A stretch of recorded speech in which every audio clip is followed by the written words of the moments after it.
Worksheet 7 तक complete solution देख लिया है। साथ के साथ हम हिंदी में भी समझते हुए जा रहे थे, तो आपको सभी इजी हो जाएगा वर्कशीट को समझना और आप इजीली क्वेश्चन को सॉल्व कर पाएंगे। तो यहाँ पर हम देखेंगे वर्कशीट 8 का सॉल्यूशन, जो कि रिलेट करता है आपके chapter the sermon at Banaras से। सरमन का अर्थ होता है उपदेश, जो धर्मोपदेश दिया जाता है, यानी धर्म का उपदेश दिया जाता है। किसी भी धर्म का उपदेश देना क्या कहलाता है? सरमन। तो यहाँ पर बनारस में जो उपदेश दिया गया था उसी के बारे में बताया गया है। अब वो किससे रिलेट है हम आगे देखते हैं। तो ये पैरा है आपके chapter the sermon at Banaras से रिलेट, जिसमें गौतम बुद्ध की यात्रा के बारे में बताया गया है कि किस तरह से उन्होंने पहले राजशाही जीवन जिया था, देन उसके बाद में उन्होंने ये सब छोड़ करके बाहर के दुखों से, जो अनजान थे, बाहर निकले, बाहर के दुखों को देखा उन्होंने, तो कैसे वो एक धर्मात्मा में बदल गए। तो उसी तरह की एक यहाँ पर बताया गया है उस पैरे से रिलेट। तो देखिए यहाँ पर स्टार्ट करते हैं para. Gautam Buddha 563 BC to 483 BC, जो कि इनका जन्म से लेकर के मृत्यु तक का समय दे रखा है, began life as a prince name Siddhartha Gautam in northern India. Gautam Buddha जो 563 ईसा पूर्व से 483 ईसा पूर्व तक रहे थे, ने उत्तर भारत में सिद्धार्थ गौतम नामक एक राजकुमार के रूप में जीवन शुरू किया था। At 12 he was sent away for schooling in the Hindu sacred scriptures and 4 years later he turned home to marry a princess। तो जब वे 12 साल के थे तो उन्हें स्कूलिंग के लिए भेजा गया, जैसे भेजा जाता था पहले हिंदू पवित्र ग्रंथों की शिक्षा के लिए, उस तरह से भेजा गया। और 4 वर्ष के बाद में जब वे लौटे तो एक सुंदर सी राजकुमारी से उनका विवाह कर दिया गया। They had a son and lived for 10 years as befitted royalty। तो उनकी क्या एक बेटा हुआ और वे 10 वर्ष तक उसी राजशाही जीवन को व्यतीत करते रहे, खूब ठाट बाट से रहते रहे। At about the age of 25, जब वो 25 वर्ष के हुए, the prince heretofore shielded from the sufferings of the world while out hunting chanced up a sick man, then an aged man, then a funeral procession, and finally a monk begging for alms। लगभग 25 वर्ष की आयु में राजकुमार, जो अब तक की दुनिया के दुखों से दूर थे, उन्होंने कुछ देखा ही नहीं था, क्योंकि वो उसी राजमहल में रहे, राजमहल की जो राजशाही व्यवस्था होती है उसी में पले बड़े, तो उन्होंने बाहर के दुखों को तो देखा ही नहीं था। तो एक बार क्या हुआ था कि वो शिकार के लिए निकले थे, तो उन्होंने देखा कि एक कैसे वैद्य व्यक्ति है, एक शव यात्रा देखी उन्होंने, भिक्षा मांगते हुए एक भिक्षु से मिले। तो इन सब दृश्यों ने उनको इतना प्रभावित कर दिया कि वो इसकी खोज में दुनिया में निकल पड़े थे। ठीक है, तो उन्हें ये झकझोर दिया कि ये किस तरह का दुनिया है, यहाँ पर कैसे चल रहा है ये सब। तो उन्होंने ये सब राजशाही बाट सब छोड़ दिया था इसके कारण। This sight so moved him that he at once became a beggar and went out into the world to seek enlightenment concerning the sorrows he had witnessed। He wandered for 7 years and finally sat down under a peepal tree where he vowed to stay until enlightenment came। तो इन दृश्यों ने उन्हें इतना प्रभावित किया था कि वे तुरंत एक भिखारी के रूप में बन गए, भिक्षु के रूप में बन गए, और अपने द्वारा देखे गए दुखों के बारे में ज्ञान प्राप्त करने के लिए दुनिया में निकल पड़े। वे 7 वर्षों तक भटकते रहे और अंत में एक पीपल के पेड़ के नीचे बैठ गए, जहां उन्होंने ज्ञान प्राप्त होने तक की कसम खाई। जब तक उनकी ज्ञान प्राप्त नहीं होगा तब तक वे उठेंगे नहीं वहां से। Enlightened after 7 days, he renamed the tree of Bodh tree of wisdom, and began to teach and to share his new understandings। तो आगे देखेंगे। At that point he became known as Buddha the Awaked or enlightened। The Buddha preached his first sermon at the city of Banaras, most holy of the dipping places on the river Ganga. That sermon has been preserved and it is given here. It reflects the Buddha's wisdom about the inscrutable kind of suffering। तो जब वो बैठ गए, जब तक उन्हें ज्ञान प्राप्त नहीं होगा, उन्होंने कसम खाई, वो पीपल के नीचे पीपल के पेड़ के नीचे बैठ गए। 7 दिनों के बाद ज्ञान प्राप्त करने के बाद उन्होंने पेड़ का नाम बदलकर बौद्ध वृक्ष कर दिया, ज्ञान का वृक्ष रख दिया और शिक्षा देना और अपनी नई समझ साझा करना शुरू कर दिया। उस समय वे बुद्ध या जागृत प्रबुद्ध के रूप में जाने गए। बुद्ध ने अपना पहला उपदेश बनारस से दिया, जो गंगा नदी के किनारे सबसे पवित्र स्थान है। उस उपदेश को संरक्षित किया गया और यहाँ दिया जाता है। यह बुद्ध की बुद्धिमत्ता को दर्शाता है, जो एक अज्ञे प्रकार की दुख है उसको दर्शाता है। तो उन्होंने वहाँ से अपना उपदेश जारी किया था, बनारस से। तो बहुत ही अच्छा चैप्टर है जिसमें महात्मा बुद्ध के पूरा जीवन संघर्ष जो है उनका वो दिखाया गया है कि कैसे वो पहले राष्ट्रीय तरीके से रहते थे, फिर उन्होंने वो सब छोड़ा और फिर वो एक बुद्ध भिक्षुक के रूप में बन गए थे। तो अब क्वेश्चन आंसर्स देखते हैं। Gautam Buddha preached his first sermon at Banaras. उन्होंने पहला उपदेश कहाँ दिया था? बनारस में। How long did Gautam Buddha wander in search of wisdom? उन्होंने ये सब जानने के लिए कितना समय लिया? उन्होंने कितने वर्ष तक वो भटके? 7 years। ऑप्शन सी करेक्ट हो जाएगा। Gautam Buddha went out into the world to seek enlightenment.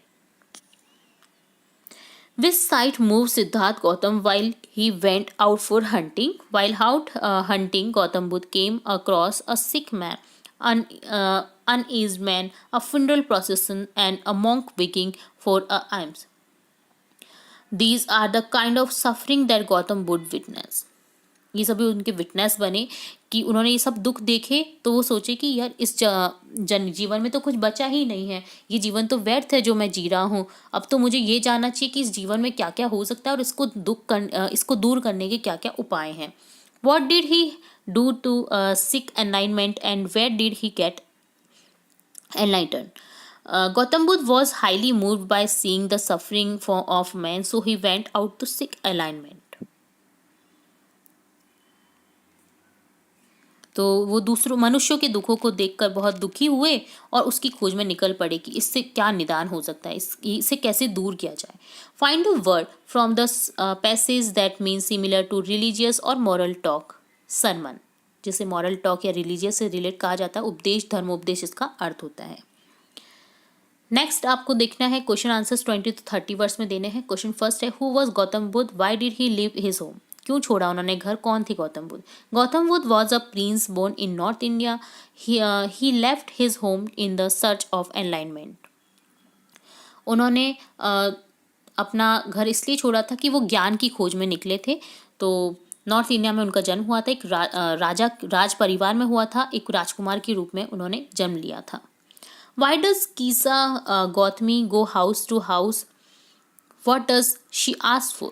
Kisa Gautami travel from house to house to collect mustard seeds. She asked for everyone before taking the mustard seeds whether a family member had ever died in their family or not. कीसा Gautami सरसों के बीज इकट्ठा करने के लिए घर घर क्यों जाती है? कीसा गौतमी क्यों जाती है घर घर? तो वह क्या मांगती है? तो कीसा गौतमी सरसों के बीज इकट्ठा करने के लिए घर घर जाती थी। सरसों के बीज लेने से पहले वह सभी से पूछती थी कि क्या परिवार के किसी सदस्य ने सरसों के बीज लिए हैं, उनके परिवार में कभी कोई मरा है या नहीं।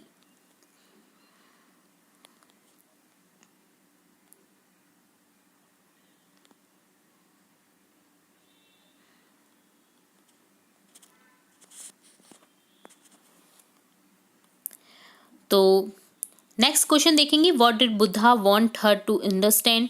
तो यहाँ पर बुद्ध उसे क्यों समझना चाहते थे? The Buddha wanted Kisa Gotami to understand that all man and women are mortal and mortals are design to die. तो यहाँ पर बुद्ध चाहते थे कि समझे उसे कि क्या वो कर रही है, क्यों ऐसा वो खोज रही है, वो सब उसे जानना चाहते थे। अब नेक्स्ट क्वेश्चन देखेंगे हम। 80 वर्ड्स में आपको आंसर देना है। Why do you think कीसा Gautami understood the reality of that only the second time? In what way did the Buddha change her understanding? उसकी अंडरस्टैंडिंग को कैसे चेंज किया बुद्धा ने? Earlier she could see only her grief. पहले तो वह सिर्फ अपना ही दुख देख पाती थी। When she went from door to door the second time, she understand that everyone was dealing with the loss of we loved one. तो वह जब घर घर जाती है तो वो देखती है कि हर कोई इस तरह से जूझ रहा है, हर कोई दुखी है किसी न किसी रीत से। There was not a single house in the town where that had not taken a father, mother, sister, brother, son, daughter. किसी भी ऐसा परिवार उसे नहीं मिला जहाँ पर किसी की डेथ नहीं हो, या सिस्टर की हो, या भाई की हो, बेटे की हो, बेटी की हो, माता की हो, पिता की हो। एवरीवन इट सम टाइम और the other has experience the death of their loved ones. उन सभी में उसको लगा कि सभी को एक्सपीरियंस है किसी न किसी को खोने का। Gautam Buddha help her to understand all these as he told her to bring a handful of mustard seed from a house where death had never knocked at the door. This way, she got aware that is common to all human beings. तो उन्होंने क्या किया कि उनको ऐसा कहा कि तुम घर घर जाकर के एक मुट्ठी सरसों के बीज ऐसे घर में लाने को कहो जहाँ मौत ने कभी दरवाज़ा ना खटखटाया हो। तो उसे वह घर ऐसा मिला ही नहीं जहाँ पर कभी मौत हुई नहीं हो। तो उसे ये समझाने का प्रयास किया गया गौतम बुद्ध के द्वारा। हमने वर्कशीट 8 तक सॉल्यूशन देख लिया है। आगे बढ़ेंगे और स्टार्ट करेंगे वर्कशीट 9 का सॉल्यूशन। तो जुड़े रहना है वीडियो के एंड तक ताकि आपको ये जो पूरी वर्कशीट है अच्छे से समझ आ सके। समझेंगे हम सबसे पहले किससे रिलेटेड यहाँ पर क्वेश्चन आंसर दे रखे हैं आपके चैप्टर द प्रपोजल से लिया गया एक ड्रामा जो है द प्रपोजल, उससे रिलेट कुछ क्वेश्चंस आपको पूछे गए हैं यहाँ पर जिसके आपको आंसर करने हैं। तो स्टार्ट करने से पहले मैं इसके बारे में एक समरी बता देती हूँ जो कि है यह 1888 से 89 तक में रूसी कथाकार और नाटककार चेखव द्वारा लिखा गया एक नाटक है यानी ड्रामा है। नाटक समृद्ध परिवारों की प्रवृत्ति के बारे में है जो अमीर परिवार होते थे उनके साथ संबंधों का शिकार करते हैं। आर्थिक समझ को देखते हुए विवाह को प्रोत्साहित करके अपनी संपदा का विस्तार करते हैं, यानी वो इतने अमीर फैमिलियों से शादी करते हैं अपने बच्चों की ताकि उनका विस्तार हो सके, बिजनेस को विस्तार कर सके। तो इसी तरह से वो इतना यहाँ पर बताया गया है। कैरेक्टर्स हैं यहाँ पर इवान लोमोव जो स्टीफन चुबुकोव के एक अमीर पड़ोसी हैं, भी धनी हैं, जो चुबुको की 25 वर्षीय बेटी नतालिया का हाथ चाहते हैं और जो नतालिया है वो किसी और से लव करती है। तीनों तक्षशिल हैं, वे शुद्र मुद्दों पर बहस करते हैं। इस तमाम झगड़ों के बीच प्रस्ताव हारने के कगार पर है, लेकिन आर्थिक सामान्य ज्ञान यह सुनिश्चित करता है कि प्रस्ताव किसी भी मामले में घटित हो, हालांकि झगड़ा अभी भी जारी है। तो जो लोमोव है जो प्यार करता है नतालिया से, तो किस तरह से चुबकोव जो है वो अपनी बेटी को नहीं चाहते थे कि वो उससे शादी करे, तो उसी के बारे में यहाँ पर एक नाटक बताया गया है। ठीक है, अब देखेंगे हम क्वेश्चन आंसर्स इससे रिलेट। तो चलिए स्टार्ट करते हैं क्वेश्चन आंसर्स। तो यहाँ पर जो आपका प्रश्न उत्तर जो है फर्स्ट क्वेश्चन है यहाँ पर जो कि है draw a brief character sketch of Natalia. Natalia के बारे में आपको संक्षिप्त में बताना है। Natalia was a 25 old unmarried beautiful girl.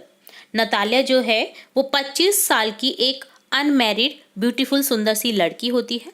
She lived in the neighbourhood of Lomov a young and unmarried man. वो रहती थी अपने पड़ोसी लोमोव के पास में जो कि एक अनमैरिड व्यक्ति था। She was a good housekeeper and she was eager to fall in love. तो वो एक अच्छी हाउसकीपर थी और वो बिलीव करती थी लव के प्रति। Her father called her a love sick cat. उसके जो फादर है ना उसको लव सिक कैट कहते थे। She was quarrelsome and abusive by nature. वो क्वेरलसम और अब्यूसिव नेचर की थी। तो यहाँ पर कुछ इस तरह की विशेषताएं थी जो नतालिया से रिलेट थी। सेकंड क्वेश्चन देखेंगे। सेकंड क्वेश्चन है यहाँ पर why did Lomov go to Chubukov house, how did he behave, what was Chubukov reaction. तो जो चुबुकोव के हाउस में लोमोव जाता है वो क्यों जाता है और चुबुकोव का उसको देख करके क्या रिएक्ट होता है वो आपको यहाँ पर आंसर बताना है। ठीक है, तो देखिए क्वेश्चन का आंसर देखिए यहाँ पर जगह नहीं थी, काफ़ी लिखा है मैंने, बट आप देख सकते हैं। देखिए आगे का पार्ट जैसे यहाँ पर लिख दिया गया है तो आप इसे कंप्लीट कर दीजिएगा। जो मैंने बोला है वैसे वैसे लिखना है आपको। ठीक है, तो मैंने कोशिश की है आंसर को इसी में कंप्लीट करने की ताकि आपको नेक्स्ट पेज देखना ना पड़े। तो मैं आपको बताती हुई जाऊँगी, वैसे वैसे आपको लिख देना है और समझ आ जाएगा कि आपको कौन सी लाइन कैसे लिखनी है। ठीक है, Lomov came to Chubukov's house to ask him for the hand of his daughter Natalia in marriage. वो उसका हाथ मांगने के लिए उसके घर जाता है, नतालिया के हाथ मांगने के लिए चुबुकोव के घर Lomov. Chubukov was first suspicious and thought that Lomov had come to ask for some money.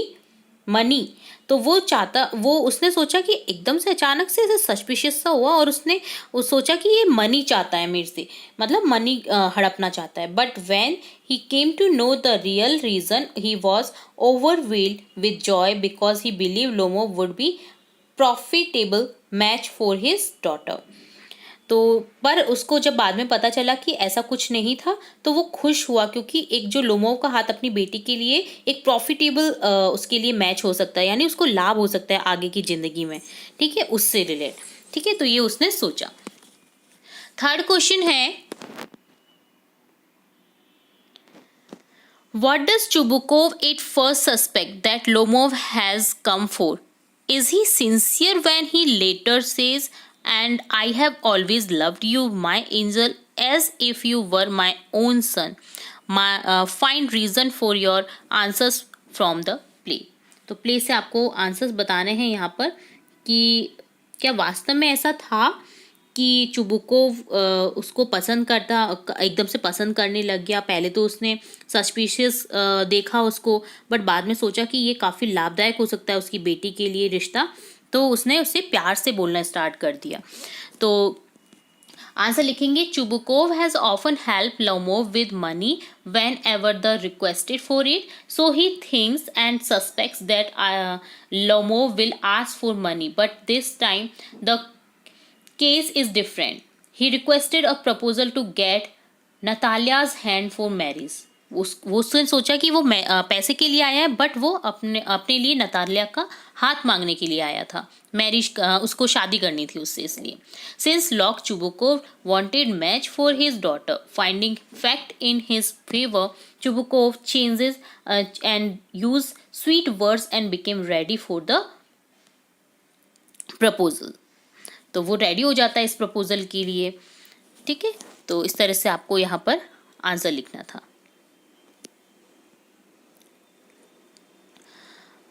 Question 4 है, Chubukov says of Natalia ... as if she will not consent. She is in love, egged. She is like a lovesick cat. Would you agree? Give reasons for your answer.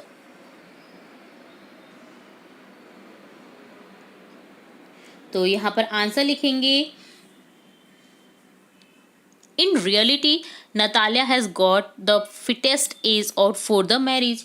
सच तो ये था कि वो as के लिए उसकी जो एज थी वो फिट थी मैरिज के लिए. She wants a life partner, वो अपने लिए लाइफ पार्टनर चाहती थी. On the other hand Chubukov also desire that his daughter should be married. Marriage कर लेनी चाहिए. चुबुकोव के ऐसा जो चुबुकोव था उसको भी ऐसा लगता था कि उसकी बेटी को अब शादी कर लेनी चाहिए. Lomov is the most suitable match in every respect. तो लोमोव उसके लिए परफेक्ट मैच कर रहा था. In order to say something outwardly Chubukov happens to power out these words. It is an acceptable fact that Natalia loves Lomov from the care of her heart. तो Natalia तो प्यार करती थी, तो Natalia चाहती भी थी शादी करना, तो ये उसके लिए एक अच्छा रिश्ता मिल गया था. चुबुकोव ने ऐसा सोचा. क्वेश्चन 5 है यहाँ पर, which is your favourite character in the play, explain why. आपका फेवरेट कैरेक्टर इस प्ले को आप पढ़िएगा, बहुत मज़ेदार प्ले है. तो आपका जब फेवरेट कैरेक्टर बन जाए तो आपको वो लिखना है यहाँ पर कि आपका फेवरेट कैरेक्टर कौन सा है और क्यों है. तो Natalia is my favourite character in the play. मेरा फेवरेट कैरेक्टर तो नतालिया है, बिकॉज देखो, she is strong willed women who is more effective than Lomov is speaking clearly and getting to the point. However, her will is focused on maintaining a superior appreciation. As a result, she instead than Oxen Meadows belongs to her family and not to Lomov. She also argued that her dog is better than Lomov's dog. उसने argue भी किया कि उसका dog जो है वो better है लुमोव की डॉग से। Yet she feels the burden of being a potential if not actual spinster and thus desperately wants to marry Lomov। तो ये डेस्परेटली वॉन्ट्स चाहती थी मैरी करना लोमोव से। करेंगे वर्कशीट 10 जिसमें आपको 2 पद्यांश दे रखे हैं। सबसे पहला पद्यांश है आपका डस्ट ऑफ स्नो से लिया गया। तो डस्ट ऑफ स्नो से स्टार्ट करने से पहले मैं आपको इस कविता के बारे में कुछ बता देती हूँ इम्पोर्टेंट टॉपिक्स, किससे रिलेट है ये कविता या इसमें क्या कहा गया है। ठीक है, तो dust of snow Robert Frost की एक कविता है। रॉबर्ट फॉस्ट इसके लेखक है यानी कवि हैं, कवि है। तो जो दर्शाती है कैसे एक छोटी और महत्वहीन घटना किसी के मूड और जीवन के दृष्टिकोण पर एक शक्तिशाली प्रभाव डाल सकती है। यानी छोटी सी कोई घटना होती है ना, तो वो हमारी लाइफ में किस तरह चेंजेस ला सकती है वो इसमें बताया गया है। कविता सर्दियों के बीच में भी चंगा करने और बदलने की प्रवृत्ति का शक्ति का उत्सव बताया गया है इसमें कविता में। ठीक है, तो क्या होता है ना कि कविता की शुरुआत में जो हेमलॉक के पेड़ पर बैठे कौवे के वर्णन से होती है इस कविता की शुरुआत, जिसमें देखिए सबसे पहले हम इसे पढ़ेंगे, देन मैं आपको इस पूरी कविता का सारांश बताऊंगी। The way a crow shook down on me the dust of snow from a hemlock tree has given my heart a change of mood and saved some part of a day I had rude.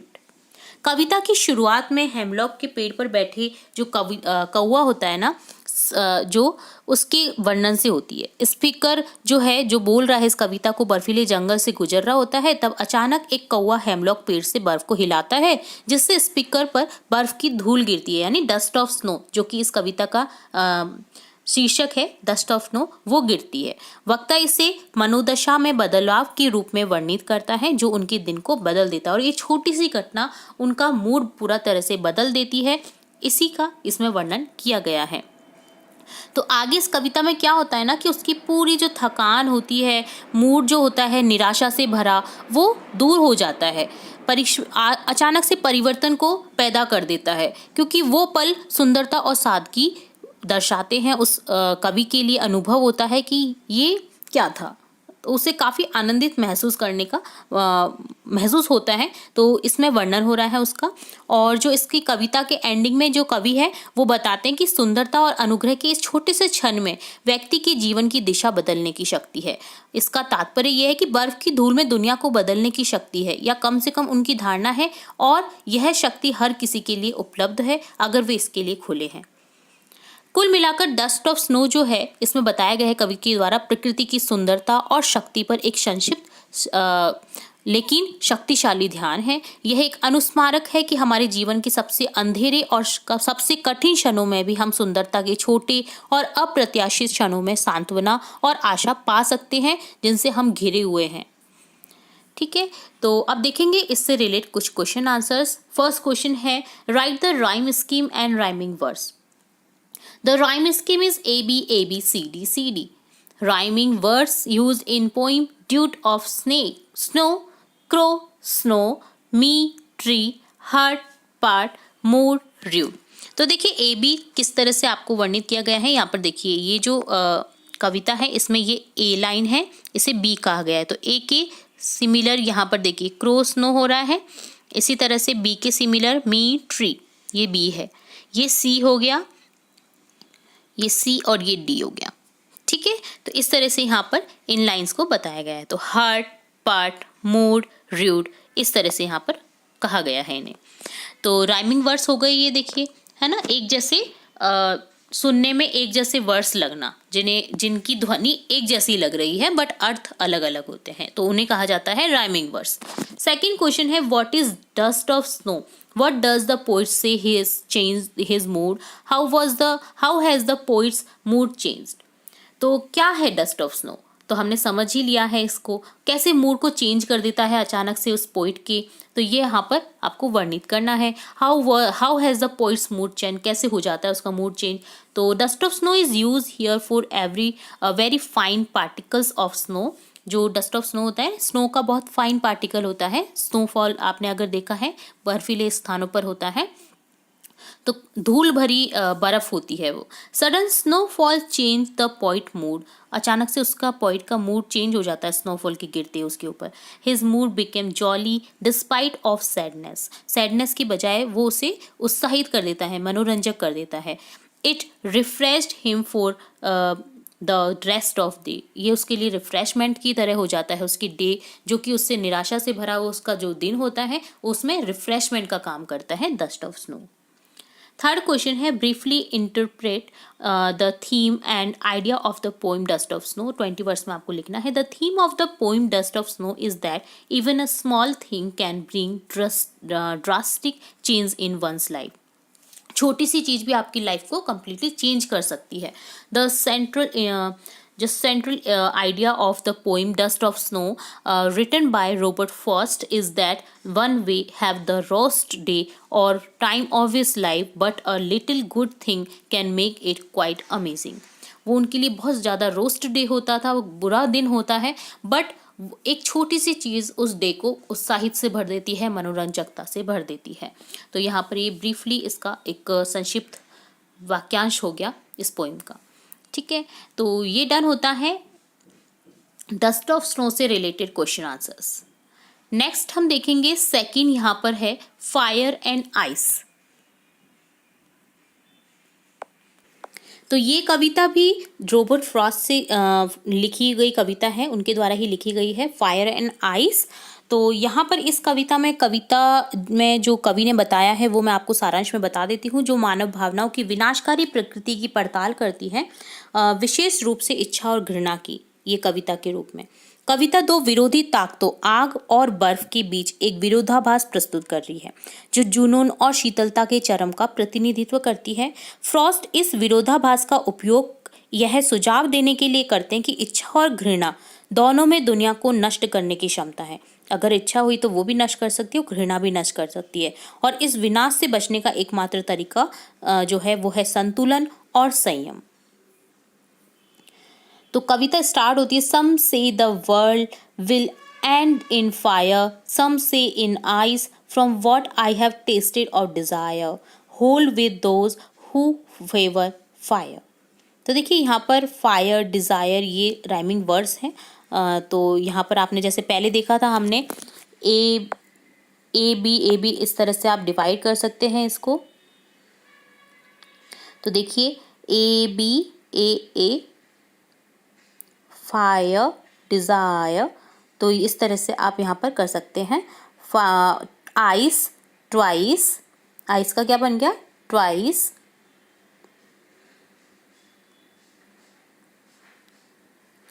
In next stanza, ठीक है, next stanza में आया हुआ है ice twice.